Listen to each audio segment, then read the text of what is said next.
Amy Drake is a playwright dramatist selected for the Kilroys List, Kennedy Center Playwrights Intensive, and the Yale Writers Workshop. Member of the League of Professional Theater Women and a member of the Theater Makers Studio, former ambassador for the Dramatists Guild of America, a former board member of the International Center for Women Playwrights. Winner of Audience Favorite with Shopper's Paradise in the New York Short Theater Festival at the Players Theater. Eyes Like Opaque Gems won Most Popular Play in the New York City MITF Short Play Lab. She has an MA in Liberal Studies and English, MS in Marketing and Communication. Education includes University of Cambridge Summer Program in Creative Writing, Graduate Studies in Literature at Reed Hall, Paris, and playwriting at the Kenyon College Summer Institute. You can find out more about Amy by visiting her website, amydrake.com. As well as being a member of the cast myself, we are also joined by cast members Kenneth Tang. Hi, I'm Kenneth, doing my job with a really great part in Marion Myers and the others, and just happy to be part of this cast. It's as much of a joy for me to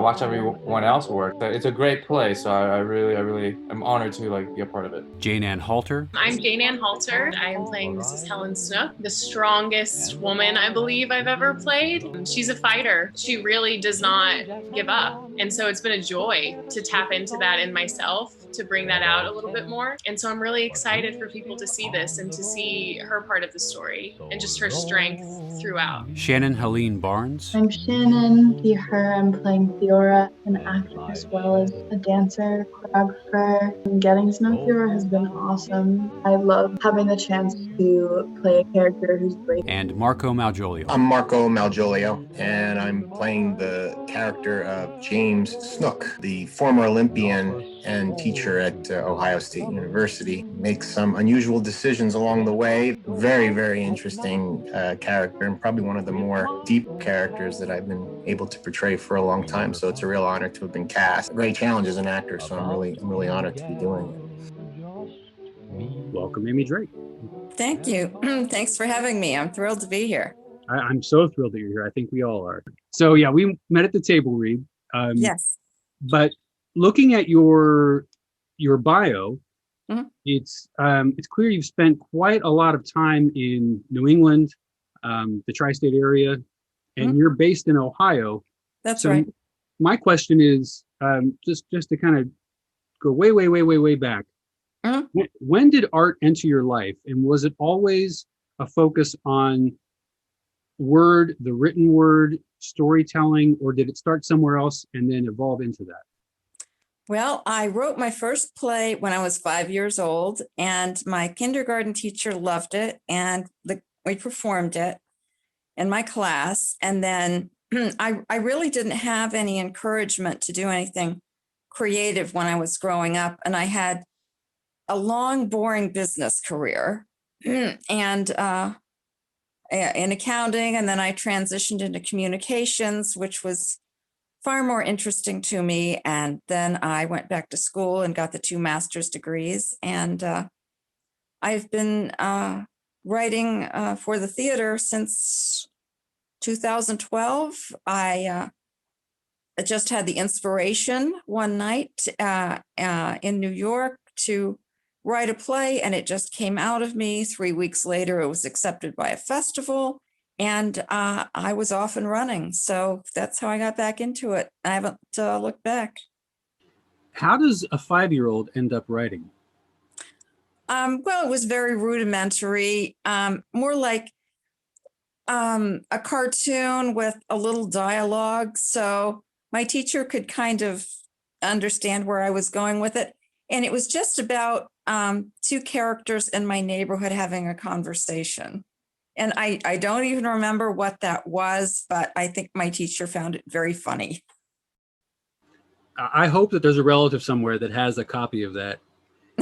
I don't know about that. If they find it within the next 6 days, have them forward it to me. Okay.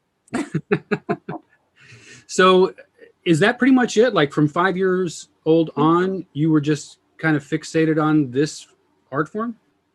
Yes, decades elapsed before I got back to it, but yes, I've done a number of things in theater. I've directed, staged, managed, wardrobe, costumes, but my heart really is in playwriting. Okay. So you had experience. Oftentimes when I'm on a set, I'll ask, the DP or the sound guy, like, don't you ever want to be on this side of the camera? And the same with the stage, which is my true love.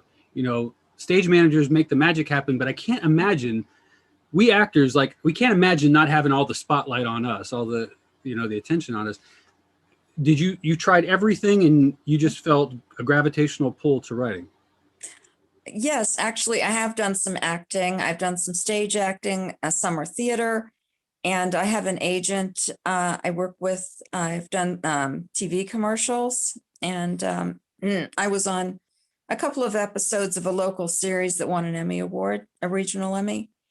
So I enjoy acting. I get a big kick out of it, but I can really throw myself into playwriting because I love the research aspect. Most of my plays, the full-length plays, are historical. I've written a number of shorter plays too, but I spent, I've worked in 2 museums, and I spent 5 years working in an art museum, mostly doing research for exhibitions. And research was just fascinating to me, and it's something I can really dig into, and that lends itself well to writing historically based plays. I just stumbled upon a quote. I forget the guy's name. He's on the show Billions with Paul Giamatti.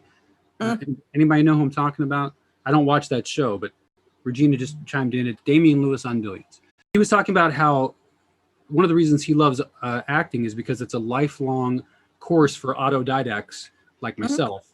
You teach yourself constantly, and what you're talking about with the playwriting is how I feel about acting. I have to come up with backstories, in order to lean into things that are subtextual sometimes that you don't even really realize you're doing. Yeah, I have directed some of my own work, but I really prefer having someone really experienced like Bobby doing the directing of my plays, because a good director pulls out so much more than I think I would myself directing it. So that's always very interesting to watch unfold. Yeah, and as the playwright, you have to sometimes just say it's not my baby anymore, and let it become something else sometimes, right? Yeah, you really do. I really like to work collaboratively with actors and directors and techs and anyone working on my plays. I think good people provide good input to a creative whole. Completely agree. And just to reinforce, as I'm sure we're all in the the Bobby Cassidy fan club here, he is just a phenomenal director. I mean, I play 4 small characters in your play, which is not the norm for me, but it's really been a treat because it's so much fun to be these completely different people. It's just like a wrestler goes from one end of the ring and bounces and goes back. That's what I feel like. It's so much fun. Good. I'm glad. But yeah, so like the direction I get from him has been wonderful, but it's really in watching him direct the rest of the cast where I get to see how good he really is. Yeah. And that was one of my next questions, is how did Bobby becoming the director? The show was originally supposed to go up in spring of 2020. And then just as rehearsals got underway, COVID hit. So during that time, that downtime, I had a chance to take another look at the script, and Michael Segoras at the Players Theater was very enthusiastic about, as soon as we can get back up and rolling, we want to get your play up. And he and Brenda Bell have been enormously supportive throughout the whole process.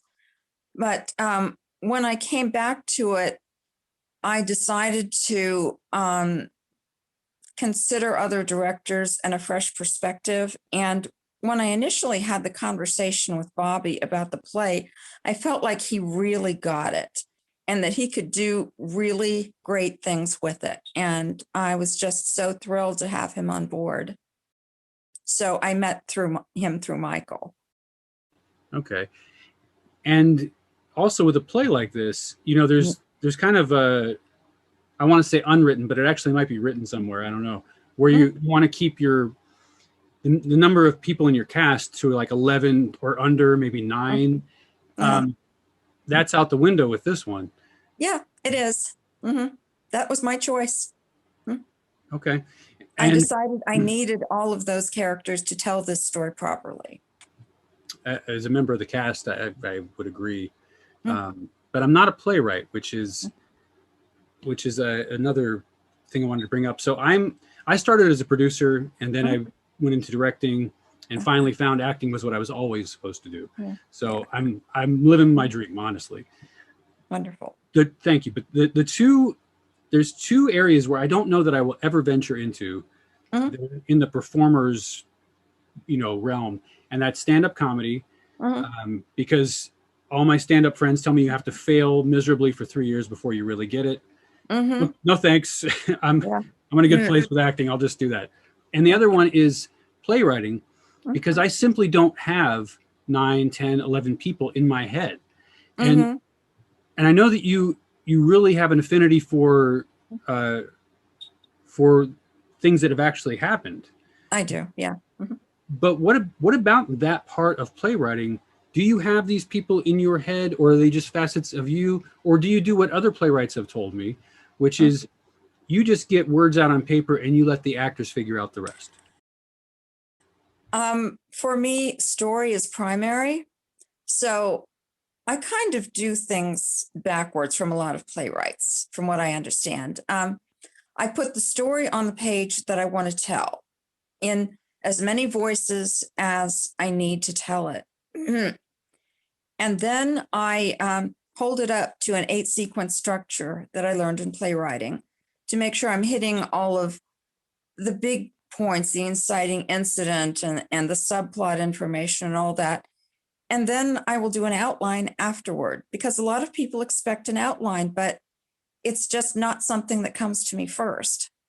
And I do hear all those voices in my head as I progress through the story. And they're partly based on what I know about the real person. And sometimes that's very little, working in the historical realm. And then I kind of take that and also base it on people that I know or I'm acquainted with, to kind of flesh out who the person would be as a fully developed, fully rounded person. Like I started my memoirs a number of years ago. Acting took over. They're still sitting somewhere. And that's another dimension of being a writer, is that some writers say that they constantly can come up with things they can be doing other than writing. Is it just that you figured out what makes you tick and you have no problem going right into the writer's cave? It's what makes me tick. It's what gets me out of bed in the morning. And I take my writing career as seriously as I took my corporate career. So, excuse me, I devote part of every day to writing, researching, contacting theaters, doing something to move my artistic career forward. Let's go back again. So were all these things happening in tandem? Like you were a communications coordinator and you were writing for the stage for New York City, or were you going to school at that time? What was going on there? Well, a lot of things did overlap at that time. During my last position in accounting, I knew that I didn't want to do that for the rest of my life. I'd done that for 10 years and I really wanted to do something more creative. So I picked up work writing for magazines and pop culture magazines. And I really enjoyed that. And so I was getting back more into going to theater and seeing theater. And I was very inspired by that and wanted to learn more about it. So my first job in theater was as a stage manager. And I was, at that time, I was going back to school. I was pursuing the master's degrees. And so after that, one thing just led to another. So it was kind of a stair-step thing, making the transition from corporate accounting, then I was doing communications in IT, then I was writing more creatively and doing interviews for magazines, and just one thing led into another phase of my career. So before we get to how that turned into Somewhere I Can Scream, because you've written like a dozen or so plays at this point, right? Yeah, I have. So going from, we'll forget about the 5-year-old play for now. Okay, yes. But I still maintain I would accept that if someone finds it. I would love to put that in the Okay. podcast. But looking at your first, let's say, I don't know, not even professional, because you probably were writing at an advanced level before you got published. So, Yeah. So how would you say that your devotion to your art, from the time that you were doing something that's, let's say, reputable, until now where it's off Broadway and you've worked in Boston and Connecticut, so, like, how would you say that your adeptness at your art has evolved, and to what would you give that responsibility? That responsibility. Yeah. When I realized that I was very serious about a career in theater and playwriting, I started looking for very good programs, workshops to go to really learn what it's about, get a solid foundation in playwriting without going back and getting an MFA at that point. And so that led me to the writing programs at the University of Cambridge and Kenyon, because I did have the writing skills. I developed writing for corporate IT. I had those solid skills, but I needed to really develop the creativity side of that and find out how plays are really structured and put together and the nuts and bolts of that. And I learned a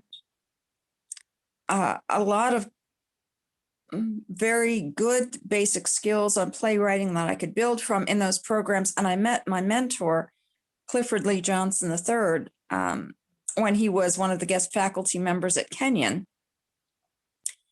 And Lee Johnson had done a lot of work with the Manhattan Theater Club, reading scripts for them. And so I, after the program, I flew to New York, and he and I met and talked it through, and he took me on as a client and really devoted a lot of time working with me to improve my playwriting skills to a level where I could send work out and get feedback and get some things up on the stage.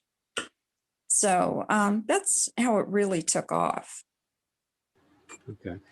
And I want to ask you, when you say mentor, because there are, I don't know, more formal mentors in, especially like in the academic world. When I have had two mentors in my life, and they were just, were organic outgrowings of situations in my life and theirs that brought us to each other. So when you talk about a mentor, what are you talking about? As someone who had real solid theater experience, I wasn't looking specifically for someone in the academic world, but someone who worked in the theater world who could bring me along to know what it was really like. And the other mentor I've had was Mark Bly, whom I met through the Kennedy Playwright Intensive program. And he worked with me on a script I had been developing on St. Margaret of Cortona, who was a 13th century Italian saint whose body is incorruptible. She's still lying in state, and miracles have been attributed to her. And so I wanted to get some really good critical feedback on that. He worked with me on it, and then it was put up as a reading by the League of Professional Theater Women last November. So, two fantastic mentors. So were they people that you were referred to, or did someone say, I'd like you to give this young lady some guidance? I mean, how did they become part of your life? I was impressed by the way they taught and the way they spoke about theater in the programs I was in, both at the Kenyon Summer Institute for Playwriting and the Kennedy Center Playwrights Intensive. And I just approached them directly and said, will you work with me? And miraculously, they both agreed. So that's So how it came about. your own gumption, persistence. Yeah, I'm like that. Knowing what you want and just saying, this is what's going to happen now. Yep, pretty much. That's great. That's great. So fast forwarding a little bit, with their guidance, eventually you're getting professionally published works. And I'm sure you continue to learn. We all do. Oh, absolutely. There are books on playwriting that I read over and over again.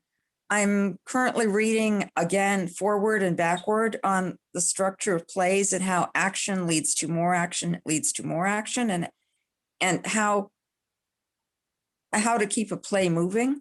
So I'm trying to keep those basic structural things in mind as I approach a work as I'm writing it.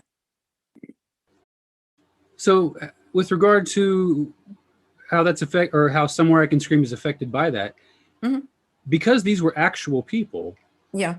One of the most fascinating things actually about this process, again, like the 4-bit characters I have don't really require all of the work that our 3 leads have here, but I will find little documents, or you shared books that were written about this. Yeah.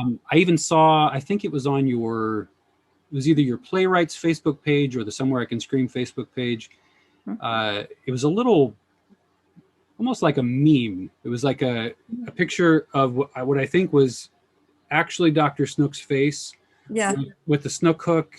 And yeah. Yeah, right.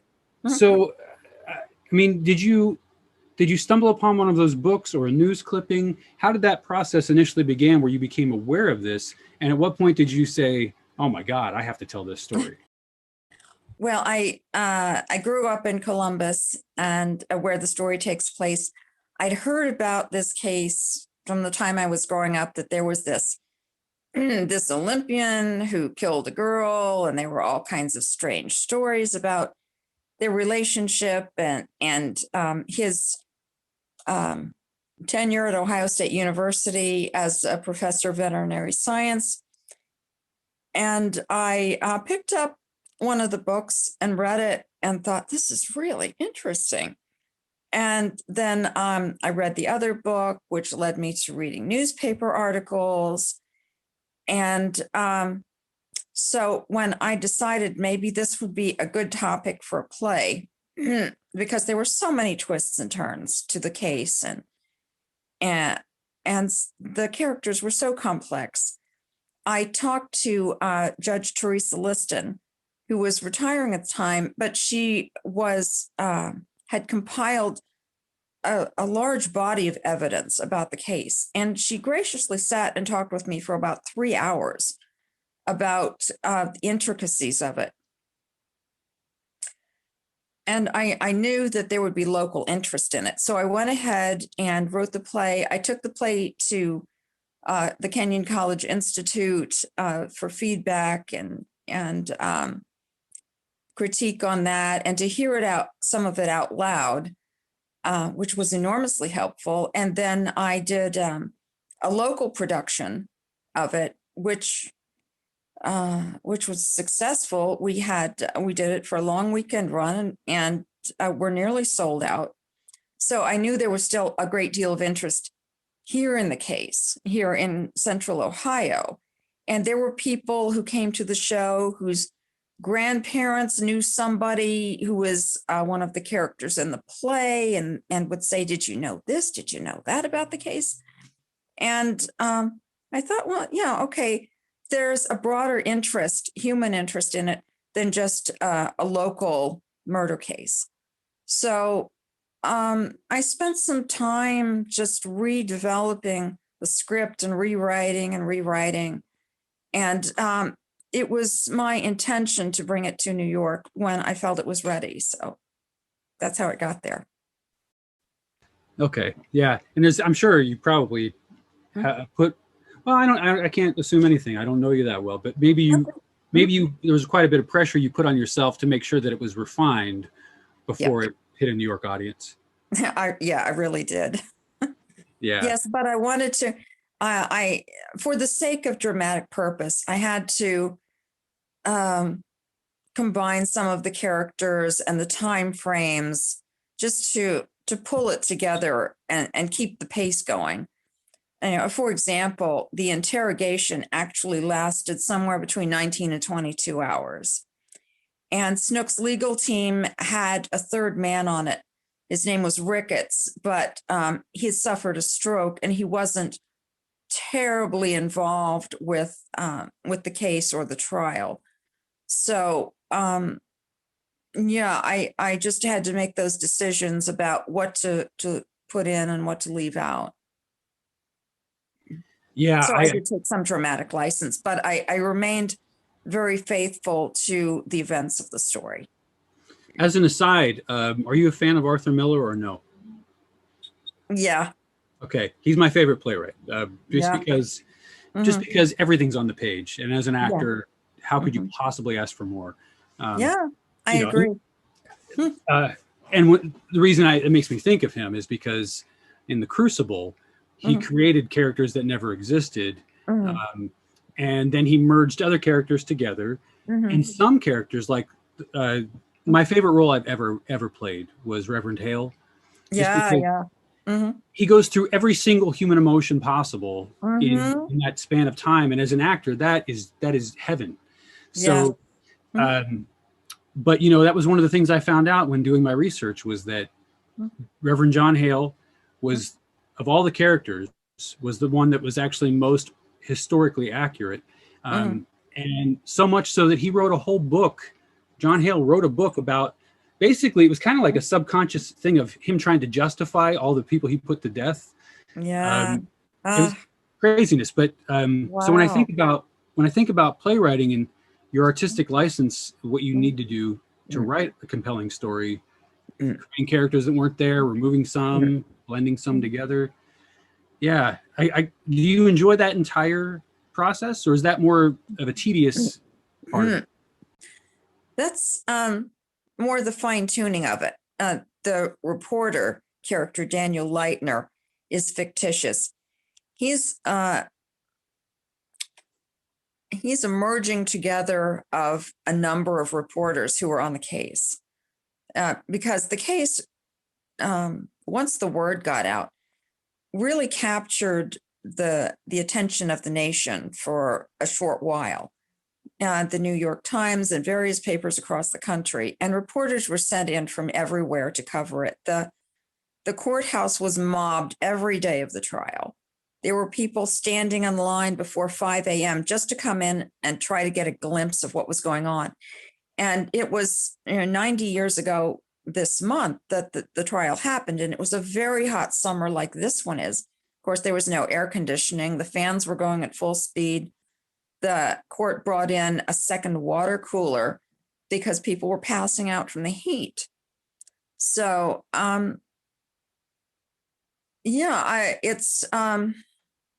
it's fascinating to me to learn what I can about the people who were actually involved, but it's more challenging to put together characters who I need to add in to tell the story. Right.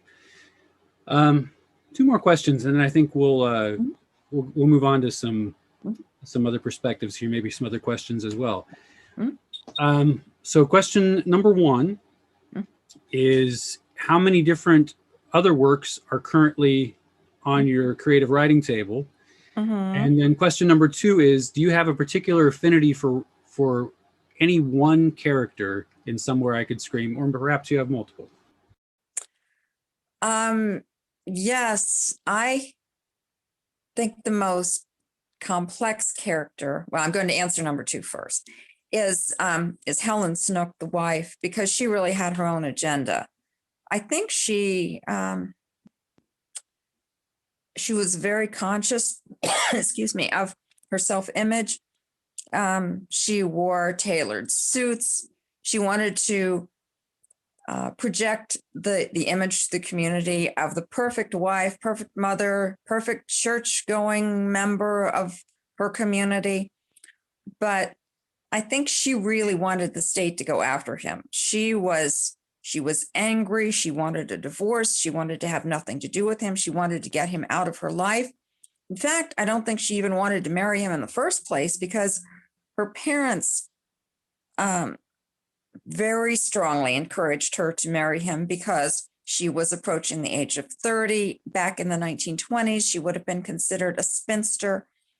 They wanted grandchildren. They just wanted her to have a normal, settled life, what as they defined it. And but I think she enjoyed the independence of teaching. She went back to teaching after the trial and after Snook was put to death. She actually moved to Hawaii with the daughter and taught at the school that Obama would later attend. So she was, I don't know my favorite character, but I think she is the most interesting. I'm not sure if you're privy to this or not, but my mind was blown when I found out that Jane Ann, this was her first professional production as an actor. She's doing such an amazing job. And I mean, really, the same can be said for the cast and crew as a whole. It's really something that everybody can be proud of. But you struck gold with the Mrs. Snook in this one, I believe. So yeah, I'm thrilled. Yeah. And then how many other projects do you have on your plate? Well, I was just accepted for a residency at another theater. So thank you. I'm working on revising a play called Rife's Revolution, which was about alternative cancer therapy in the 1920s. And the scientist who invented this machine that was based on vibrational medicine and diagnosed disease with a high magnification microscope was hounded for decades by the AMA, who wanted to put him out of business. And so I'm going to spend the next 9 months developing that play in the residency. And that's my primary new project right now. Okay, that's exciting. Yeah. So I know we have another member of the cast with us as well. And I had a chance to introduce other people that were in the cast earlier on before the 9:30 hour, but Kenneth Kang is with us, who plays Mr. Myers, Mr. Brundage, Bailiff, and the teenager Paul. So he and I get to be, teenagers for a brief moment in the play. He's actually, he's one of the actors that, well, interestingly enough, Kenneth was a replacement for somebody else. And so he wasn't that far behind the ball. I think we may have only had, you guys can correct me, but I think we may have only had like a week or so of rehearsals at that point. But I think everyone had a chance to really get familiar with the script before he did. And yeah, I mean, Kenneth, your handling of these characters and your evolution with them in that short period of time is really noticeable. At First Witness, I was just like, hey, he's doing a fine job. But then after a few rehearsals, like, he's really sinking into it. And he's also watching his development with Bobby is what showed me how good Bobby is. So there was a rehearsal where I watched Bobby with Kenneth and Shannon on a scene they have together. And the whole, I don't know what it was, maybe 30 minutes. I might be overstretching it a little bit, but it was just a joy. I mean, as someone who loves every single part of acting, everything around it, everything, I love what we do. Watching that rehearsal was just a real treat. And it showed just how capable all three of them really are. Hi, it's Regina. I was just curious, when is the actual production going up? And, where can you buy tickets? Tell me more about that. July 8th through the 25th, Thursdays through Sundays, Thursday, Fridays, and Saturdays at 7 p.m., Sundays at 3:00 Yeah. Sunday. So that's at the Players Theater in the Village. Yeah, thank you. Good I'll to put that know. up. I'll be there in the theater. Awesome. Yeah. Jane Ann, I believe you were chiming in there. Amy, I wanted to ask you earlier when you were speaking about how you sort of, merge some characters together, combine traits, things like that. Yeah. I wanted to just ask, do you ever put like yourself into multiple characters or even one character? Like, do you dabble like your personality in there ever? Yeah, I do. If I see that opportunity. And I try to put myself in that character's shoes. Some of my personality and my likes, dislikes, opinions do wade into some of my characters. Any in this play that we might be? Theora Hicks. I knew it. Well, a little bit of Theora and a little bit of Helen, because I could understand both of them. I admired Theora's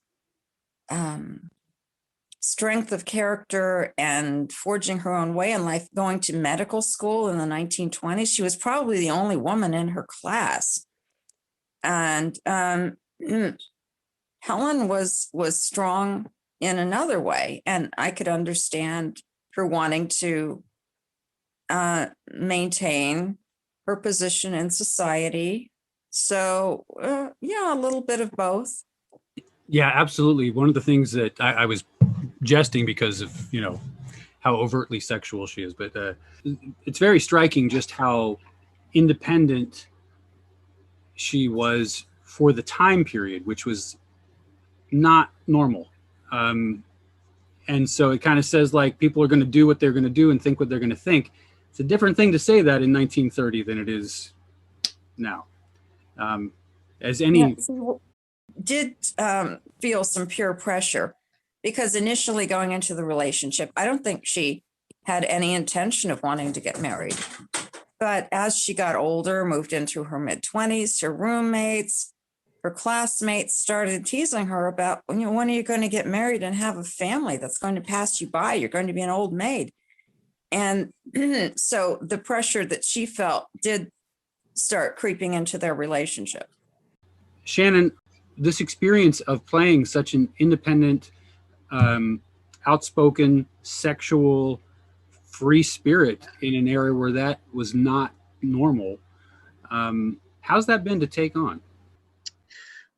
It's been honestly a gift. I like to think I take a little bit of all my characters away with me after I play them, and I think I just have so much respect for how she really fights for autonomy and power until the end.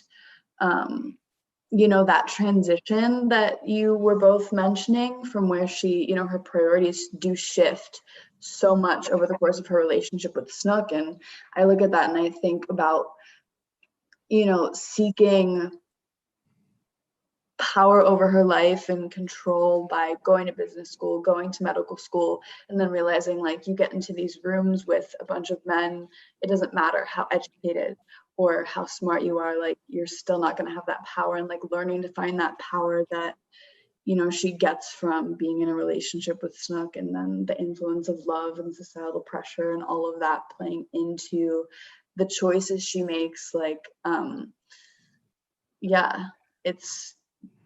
I've loved getting to know her.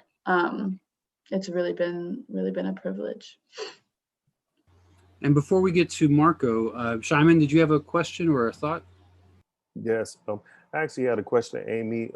You said you like to write about historical events and people. I was just wondering if you could just talk a little bit about your process, like how do you pull all of that together, and what's the process like when you do that? I read a lot of nonfiction Western history mostly, and some event or some person will just grab my attention and I want to learn more about them. So as I'm learning more about them, I will also read more about what was going on in the world around them at that time and what influenced them. So, excuse me, it's a building process of starting with something that just even a small event or a time period, and then it just grows from there. Oh, wow. Okay, thanks for sharing. Hmm? And Marco, who plays our lead character, please. Hi, yes, this is for Amy. I was just, I mean, so, you know, if you actually have the luxury to do it, I mean, as an actor, I mean, I always like to explore the real life places Yeah. where the story took place. I mean, that especially with film, I mean, I always like to go to the actual places where, not just like as a Yeah. whatever, but I really like to immerse myself in it. And I actually, interesting because I took an audition not too long ago, and it was for a pilot that they were filming out in Columbus, Ohio. Oh, Going to be happening sometime in wow. December. Yeah, I haven't heard from them yet, so I don't know. But I was like, oh, why couldn't it happen now? The only reason why I'm mentioning that is because I like to really immerse myself in it. And I was just wondering, obviously, because you live Yeah. Columbus and you're surrounded by where all this, you know, all these events took place. I mean, did you actually find yourself going out to the rifle range, which I understand is a police academy now? I went out to a number of the sites. Yes. Yeah. Did you go to like the courthouse? Did you? I mean, that's how I get into the world, and I love doing that. I just wanted to know, as a player, do you do the exact same thing? I do. In fact, I spent a lot of time at the cemetery where he's buried and just kind of absorbed that energy. And it was peaceful, and I could just go out there and think about the case. And I did visit some of the other sites. His house has been torn down, as have some of the other locations, but I did go to the neighborhoods, walked around, felt the vibe. And yeah, that was a big part of my process. So this is in the 1920s, and a little research I did about the 1920s, like a lot of it's, you know, centered around New York City and like the sort of roaring, you know, 20s culture that was happening with all these different people and stuff. But was there still a sort of like similar to today, like a rural urban divide back then, since this college or this campus in the play takes place in Ohio? So I'd imagine it's like a, you know, sort of a rural place. So someone like Theora Hicks, it seems like sort of like, you know, a meteor that's just coming through this place. And it's kind of like, for me, like Marion Myers, it's like, wow, like you don't meet people like that too often, you know, or at all. So I was just curious, because I was asked that because like he's also like a professor of agriculture, and I was like, wow, okay, that's like, Columbus is not as rural as you might think, as a lot of people assume it is. It's not a farming town. It's a business town. Although Snook came from a farming background, South Lebanon, Ohio, which is very rural. But to him, coming to Columbus was the big city. Theora, on the other hand, Theora was raised in Queens. And when she wanted to go to medical school in Columbus, Ohio, her parents were thrilled because they thought she was going to a safe place. So, yes, the 20s did affect Columbus. I'm sure there were speakeasies here. The Clock restaurant mentioned in the play has been in business for decades. And so there was a taste of that racy nightlife here to some extent, and certainly on a college campus. Yeah, I'm just actually curious. I mean, it is definitely something that you can. There's a lot of material, obviously, that you can use to really tell a story. Do you think that this is something that, and I'm just throwing this out there, do you think this is something that's better for the theater, or do you think that you might actually have aspirations to make a screenplay out of it? And the only reason why I ask is because a lot of times compare the screenplays to the theatrical productions. Sometimes it doesn't always translate, or sometimes it's radically different, because obviously when you're doing a movie version of it, you can take yourself out of the interior, like out of the theater, and you can go to different places. And so the story actually does dramatically change. So do you find that actually in this play, do you find that there are things that you wish that you could have put in that you might find yourself putting in a screenplay, or or vice versa? It's just something that I'm arbitrarily throwing out there because of the comparisons that I've made of plays that have been transferred to the film, to film, or vice versa. I've already written the first draft of the screenplay, as a matter of fact. Okay, that answers my question. Yeah, the locations are so interesting. The time period. There's so much more that I could show in a film than I can put on the stage with this. So I think it would translate well, and I do hope that I have that opportunity. I hope as well. Wonderful to hear that. That's great. Let this thing have the life it's deserved to have.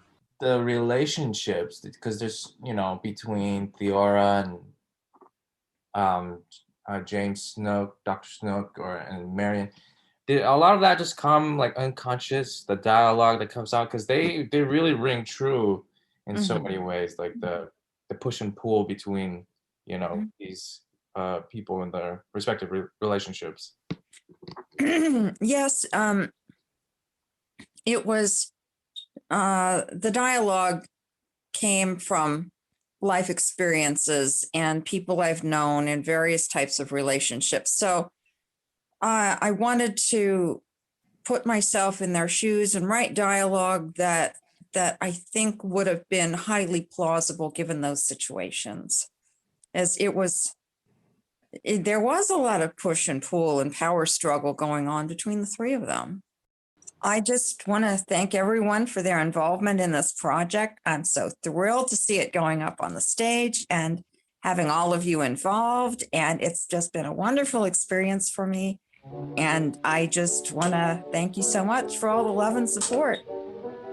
From Amy Drake's Somewhere I Can Scream, the two characters being read are James H. Snook, male, age 46, professor and former Olympic athlete, played by Marco Malgiolio, and Theora Hicks, female, age 23 to 26, Snook's paramour, young, tall, physically fit, played by Shannon Helene Barnes. Scene 14, setting, sunset, by the side of the river road. Theora and Snook are seated in his car, a new midnight blue roadster, parked. James, your new auto is the bee's knees. How could you afford it? Oh, from my patent and income from the magazine articles, I deserve a fancy auto to squire you around town. What a beautiful evening for a drive. Just look at that sunset. Well, it doesn't compare to you. Oh, James, you do know how to charm a girl. It's a long day. I could hardly keep my hands off you in the office. What did you tell Helen you were doing tonight? That I was going to the club and I'd be home late. Hasn't she had it with your late nights? Well, she hardly seems to notice. She doesn't say much. Well, I'm all yours now. Snook and Theora get out of the car and soak in the evening air. They stretch, take a deep breath. James, I want you right now. You're in public? I don't care. Theora is inflamed with passion. She presses Snook against the car and rubs against him. I think I better get you home. I want you to get as hot for me as I am for you. I think you need to calm down. Not until I've had satisfaction. Theora reaches for the front of Snook's trousers. Has the scar healed? Yes, it's fine. So there's no chance we could conceive? No, I took care of it myself. It's a simple procedure. How could you do that? Nerves of steel. Didn't Helen notice? No, she doesn't give me any attention like that. Well, I will. Theora reaches for Snook's crotch when a car is heard in the distance. Let's go somewhere more private. Somewhere I can scream. How about the rifle range? It should be deserted this time of evening. They get back into the car. Theora holds up her handbag. If it isn't, I can get in some target practice. Hey, put the gun away. That's not a toy. I gave that to you for protection. I was only having fun. You are insane. Just wait till we get to the rifle range. We're gonna have plenty of fun there.